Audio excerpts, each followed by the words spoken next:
BookTube, it's Angie. So from some of you, I've gotten emails or comments before about, hey, what did you think of this author, or what did you think of this series? Is it any good? Should I try it? And so to address that, I got the idea to do this series. Well, this is going to be like one of two different series that I'll do. I'll divide them into separate things. But I thought to do one that talked about series as a whole, once I complete them, obviously. And I will do my best not to do spoilers within the series talks. But, you know, it's gonna be hard kind of to do probably sometimes, not to hit upon spoilers when you're talking about an entire series. So I'll do my best, but there may be a disclaimer or a buffer warning at the beginning saying we may hit upon possible spoiler territory. So I'm going to do one for a series, and then I'm going to do a different one for not necessarily series, but maybe different books by the same author. If you were curious about one particular author, trying a new author's works, I'll be trying a few different books from one particular author and sharing my thoughts on those. So those will be two different series. This is going to be the first video for the series, talking about an actual book series, the first on that playlist. As of filming this, I haven't quite decided what I'm going to name this little series, you know, because what's the big lesson we all learn on YouTube? It's all about the title. So I don't know what I'm going to call this series just yet. But obviously by the time this posts, I'll think of something catchy to put on there. So today I want to talk about two by Melody Carlson. And as far as how I'm picking this, I'm basically just going off of my bookshelves. I'm just grabbing things whenever I complete a series, or whenever I do a number of books by the same author, I'll just do a video on them. And I'll put the name in the series or the author I'm talking about in the title. So if it's not somebody you're interested in, you don't have to click on the video if you don't want to. But the goal is to have a wide mix of authors, because I don't ever read from just one genre. I read from everything. So hopefully, if like one video isn't really your thing, hopefully the next one will be. So today I'm going to talk about Melody Carlson's series that she started up not too long ago. This one is called, what's the name of this series? This series, it's on the spine, Angie. This series is called the Follow Your Heart series. And for those not familiar, Melody Carlson, as far as I know, is primarily a Christian fiction author. And I will put this disclaimer in for anybody watching my videos. I am sent a fair bit of Christian fiction to review, and I don't have a problem reviewing it. Oh, religion is always a tricky subject to address out vocally, isn't it? Okay, so my stance is I'm not affiliated with any one religion. I have my own personal beliefs. I'm not affiliated with any one religion, one church, anything. But I am a person with my own sort of faith belief system. I was raised to believe in God, so I do. That came out wrong. That sounded very like sheepish of me. I was raised in a family that believes in God, and I should clarify that I continue to believe in God. It's not that I was like forced to. A lot of what I believe in was because of what I was raised with, and because of things I've gone through in my own lifetime.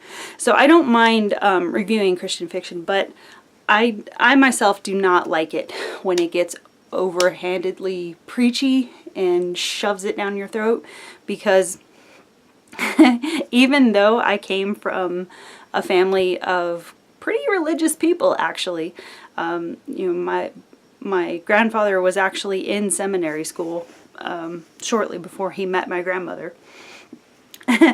And my mom had plans to join a nunnery before she met my father, so I almost didn't get here. But for some reason I was still, when I was growing up, considered a heathen of sorts, I guess, maybe because my dad was Native American and my dad followed Native American beliefs.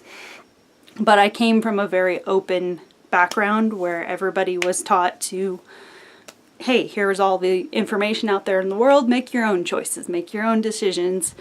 It's your life, you have to make sense of it. So that's kind of my stance on it. I have a fascination in world religions in general, and I take little bits of things that make sense to me and sort of have built my own kind of idea of, you know, how I perceive God and the afterlife and all of that from various different religions. It's a roundabout way of saying I'm very open-minded in how I approach faith and religion, and so I don't have a problem reviewing Christian fiction, but I will tell you guys if a book does get overhanded with the preaching.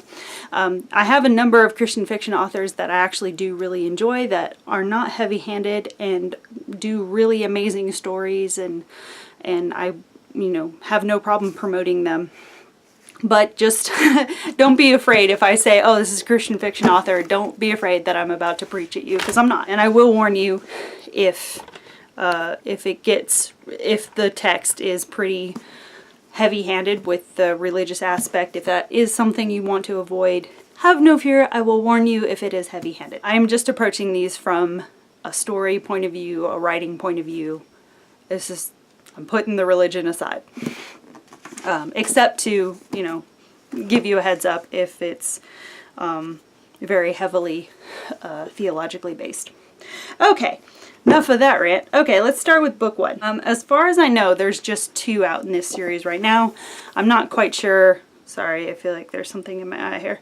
Not quite sure how many are planned to be in this series, but to the best of my knowledge, it's just these 2 published so far. So the first book is Once Upon a Summertime. This is called A New York City Romance. That's the tagline on this one. This is book 1. And this is the story of, see, it was a little while ago that I read these, so let me remind myself. Great, now there's something in my eye. Okay, if you hear barking in the background, that may indicate that my husband's home. Hopefully, and not somebody breaking into my house and me sitting here making a YouTube video about it. Okay, so Once Upon a Summertime is about this girl, Anna Gordon, who, I forget where she's living. I want to say it's like New Jersey or something. Somewhere near New York. Damn it, that was bugging me.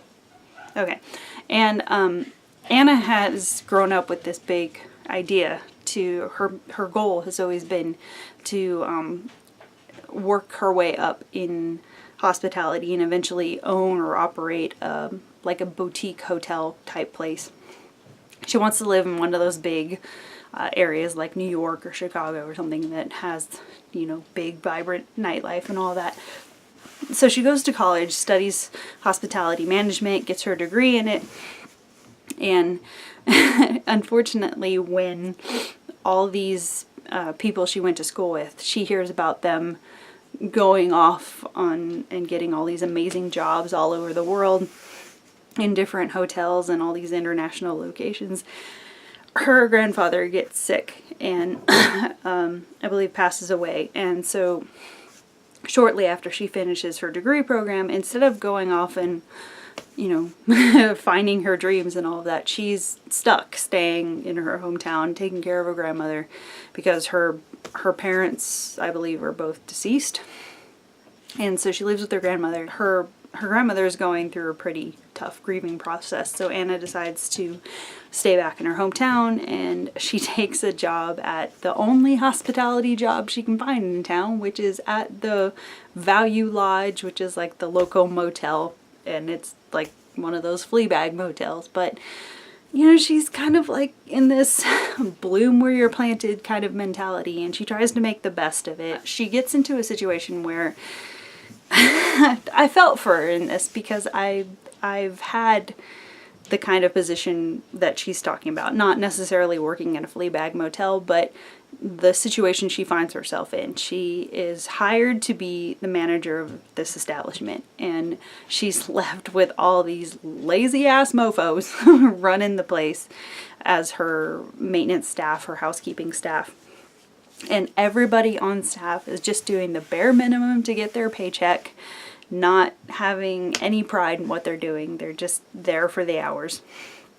And Anna is doing her best to be a good manager and have this place, you know, pick up its reputation a little bit, not have it be so shoddy. Like, you don't want to be one of those rent by the hour kind of places.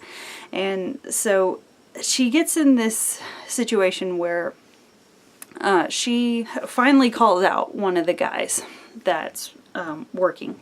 Because there's a day where she keeps asking him to clean up the pool, pick up the pool area, take the trash out and all that, and he's not doing it. He just keeps going on smoke break every 10 minutes, and she finally calls him out, and she says, you know what, you're fired. And being manager of a place, that's totally within your job description. If you're manager, you can fire somebody. That's kind of the idea, is that if somebody's not pulling their weight, you cut the dead weight and get somebody who will do the job. And having been in hospitality and having been in those managerial positions in the past, I understand her frustration, because I've worked in places that had that issue where you have this dead weight and you got to be the bad guy. So she tries her best to talk to the guy a few different times and said, yeah, go take a little pride in your work, man. And he just doesn't get her message, and finally she fires him, and it turns out he's the nephew of her bosses, the owners of the motor lodge. And they end up firing her for trying to fire their nephew. And so of course she panics, and just when she doesn't think she has any options, magically one of her old friends comes back into town, and her friend tells her this big story about how she got a job as a flight attendant based in New York City, and she's like, oh, and you know what? I heard about this boutique hotel that's opening up in the Soho neighborhood, and they're looking for people to staff it. It's not quite open yet, so yeah, you can get in on the ground floor. You know, just the way novels work out. Your dream job just drops into your lap sometimes. Anna rushes off to New York, goes to check out the job, goes in to apply for it, but basically psychs herself out. She's like, no, they don't want to talk to me. I can't be good enough. And, you know, when you get yourself in that mindset, what happens? You convince everybody else that you're not good enough. So, yeah, she psychs herself out and blows the interview. She goes off into the bathroom of this boutique hotel that she's traveled all these miles to get to. She ends up talking to this woman.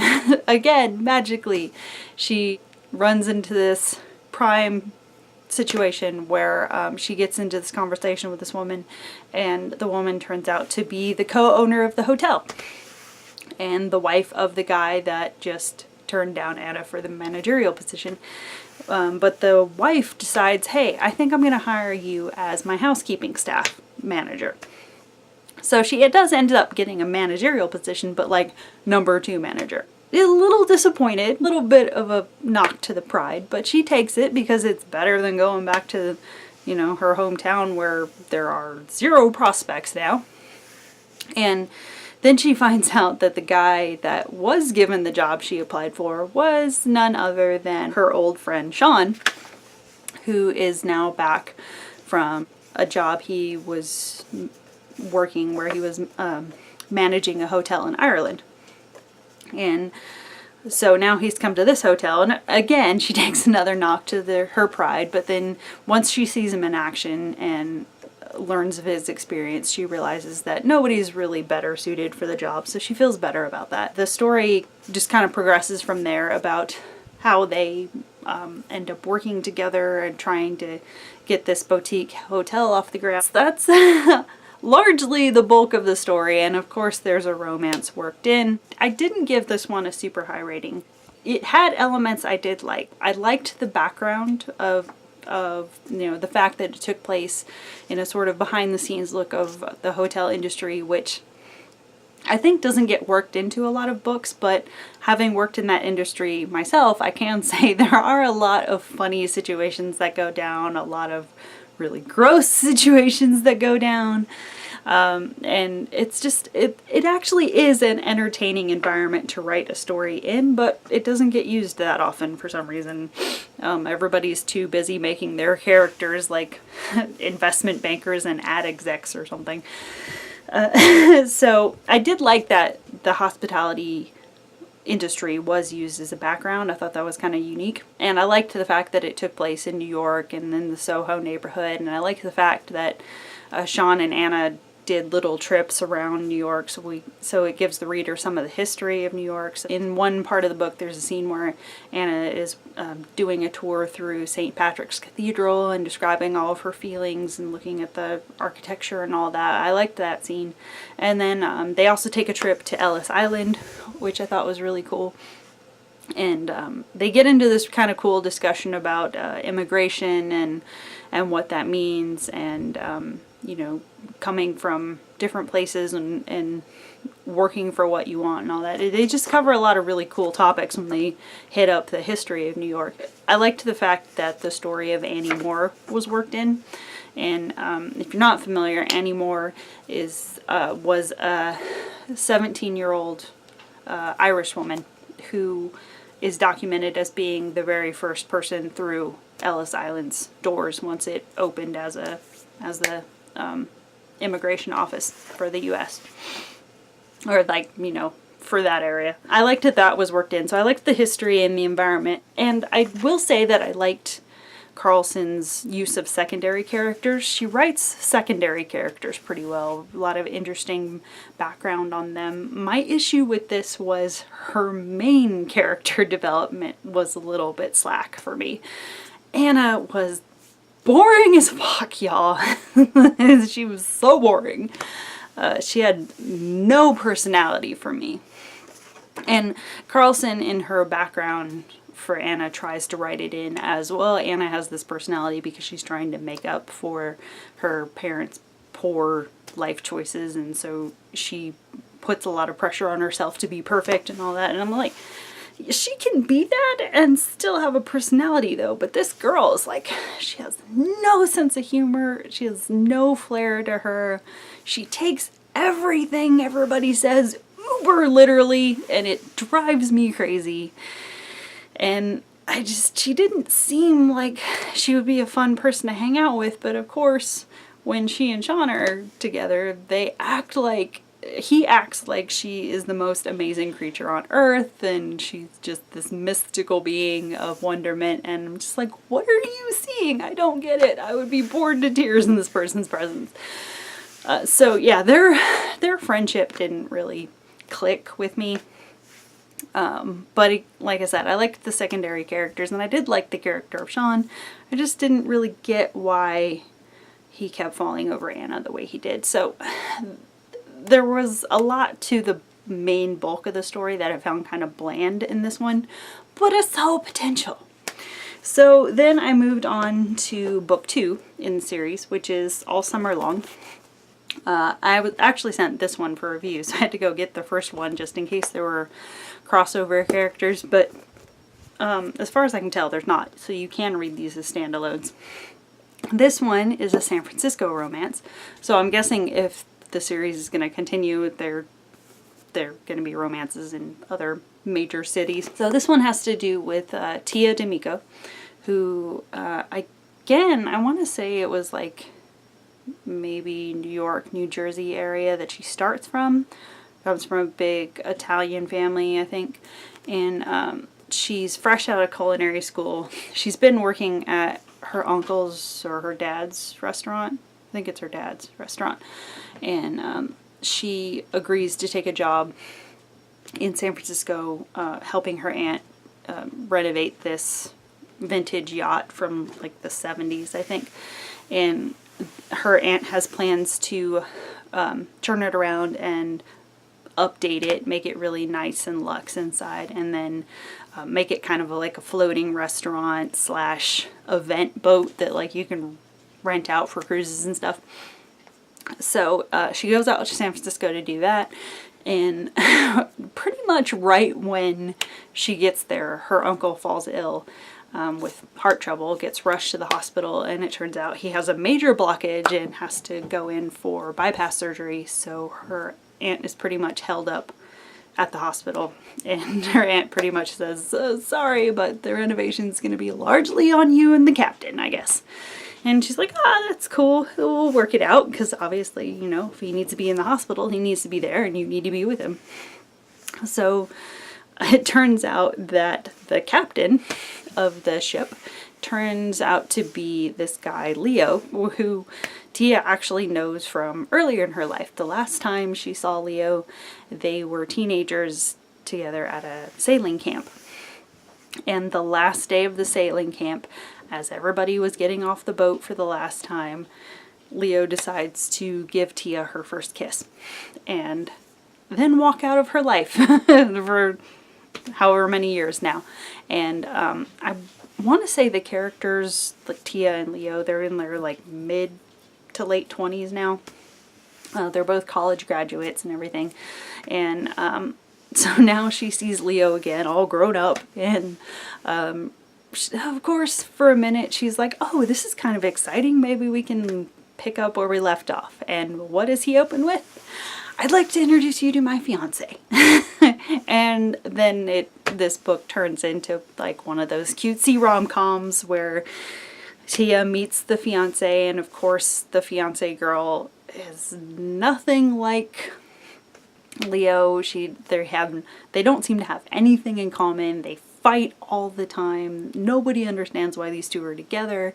Leo doesn't know why it's so hard to keep this relationship together, and the reader is going, why are you two engaged? And he spends a lot of time crying on Tia's shoulder, meanwhile also doing all these boat renovations, which I thought was kind of funny because, I don't know, I would think that doing renovations on a boat would be slightly different than doing them on a house or something, because you're talking about a floating vessel.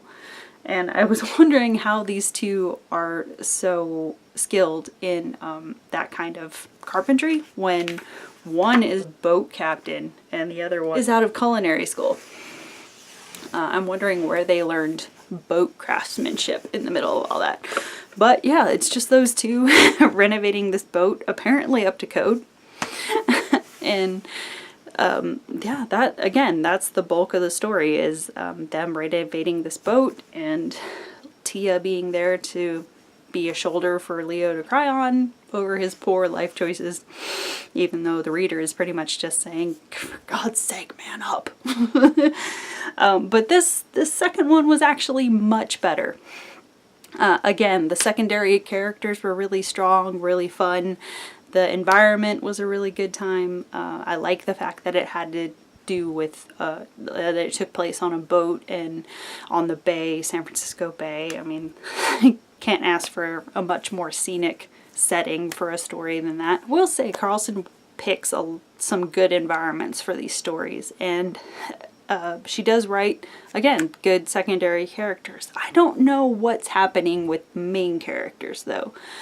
I did like Tia and Leo's story better than Anna and Sean's, but there's still something just a little bit lacking, and I can't quite figure out what it is. It's just something is not quite there for me with the main characters, the way Carlson is building them in this particular series. I'm not that familiar with some of her other work, so it could be better. Maybe it's just she's still finding her footing with this series. I don't know. I think part of it, at least with the second book, might have been the fact that the characterization as far as like the age of them felt off to me, because we're talking about people that are supposed to be college graduates, right? Tia is supposed to be out of culinary school.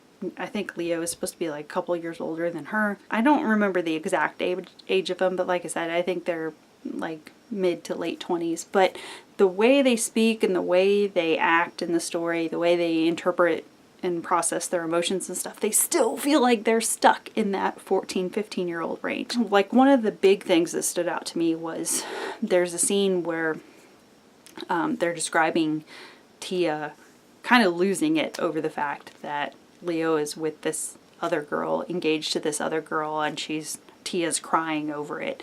And as the reader, I'm sitting there thinking, you're losing it over this guy that gave you one kiss when you were like, what, 14? And I mean, in that situation, I could see myself being like, well, that's a bummer, in my head, thinking, oh, well, okay. I can imagine being disappointed and being like, well, I guess that's not going to work out. But like sitting there going home and you know, just bawling my eyes out over a guy I haven't seen since I was 14. That, I just don't see that happening. That doesn't seem like a normal reaction to the situation. So just like a lot of their behavior seemed very high schoolish for the age they were supposed to be. Their banter seemed very teenage-like to me, which I don't know, I was struggling with, because I am a little bit of a stickler about that. It's just, I don't mind teenage dialogue if the characters are supposed to be teenagers. I don't mind them sounding like moms if they're supposed to be moms. But when you start crossing them, where moms are sounding like 14-year-olds and 14-year-olds are sounding like they're 50, that bugs the crap out of me in stories. I'm like, because that ruins the sense of being immersed in the story. That's going to take me out of that sort of pseudo reality that I want to be in the story. So that may be it, at least in part, is just, for me, she's a little bit off on her characterizations in this series anyway. But there's enough in the series to keep my curiosity going. So I am still, although it's not like one of my favorite series just yet, I am kind of curious about how these books develop and what other scenes and environments she chooses to go with this series. So yeah, I will keep my eye out for how it grows. So yeah, I think so far from what I've read, I would say, you know, it's fair to at least like try it out. I would say these are maybe the stories, at least in my opinion. Maybe see if your library has them. I don't know that I would like invest a lot of money in these, because there is a lot to these stories that did feel pretty formulaic, pretty generic, been done a lot. But there's still something to them that's kind of fun and breezy, and they could be good for like when you just need those books where you want a little escapism, but you don't want like a lot of deep thought put into it. You just want a little bit of a getaway. These might be good for that. So that's what I have for this first round of talking about series. Hope you like it, and this video might be a little bit all over the place because I'm still getting my feelers down for how I want to film these. So sorry if this is a little bit jerky and kind of bleh, but I will try to get better as I go along, and we'll see you in the next one, guys. Thanks.